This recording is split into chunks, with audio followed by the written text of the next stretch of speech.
Overwatch 1 was once a game that brought joy and excitement to players all around the world.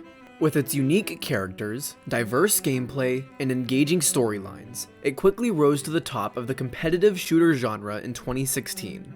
However, as time passed, it became clear that the game was not immune to the pitfalls that plague many online multiplayer games.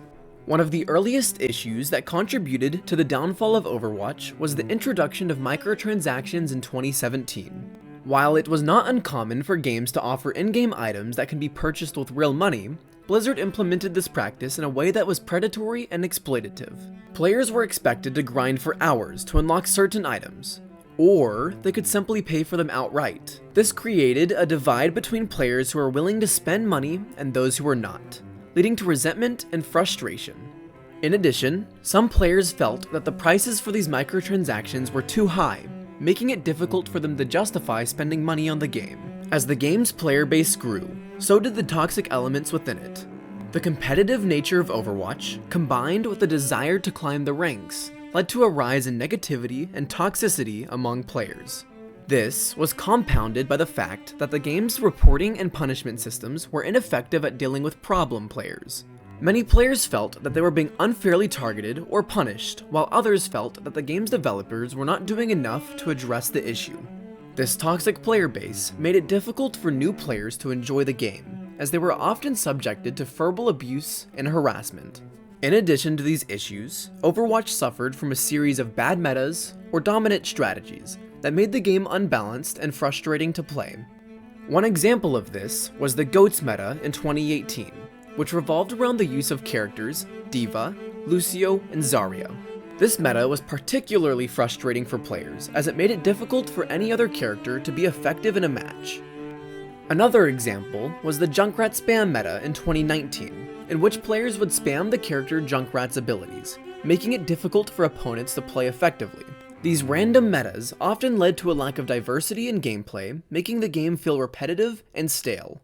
As the game's popularity waned, and the player base dwindled, Blizzard began to lose focus on Overwatch. Instead of addressing the issues that were plaguing the game, they seemed more interested in releasing new content and updates that did little to address the underlying problems. This lack of attention only served to further alienate the remaining players.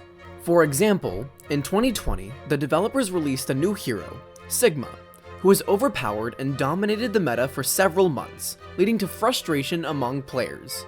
In addition, the developers were slow to address balance issues and frequently released patches that had unintended consequences, further damaging the game's reputation. And after all the problems that were created through Overwatch 1's lifespan, Blizzard's ultimate solution was simply to release Overwatch 2. Now, I'm not going to talk about Overwatch 2 as it's far too early into its lifespan. However, it's clear that Blizzard's intentions with Overwatch 2 were to plug up the problems it had with Overwatch 1 in a quick manner. As far as if Blizzard's solutions actually worked, is yet to be seen. In conclusion, the downfall of Overwatch can be attributed to a combination of bad developers, a toxic player base, and poor game balance. The introduction of microtransactions and the failure to address toxic behavior contributed to the game's decline, as did the series of bad metas that made the game unbalanced and frustrating to play. The developers' lack of focus on addressing these issues, and their poor decision-making only served to further damage the game's reputation.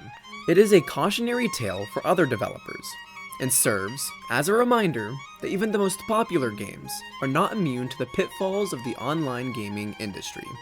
I'm Bryce Still Standing, and this was the avoidable fall of Overwatch 1.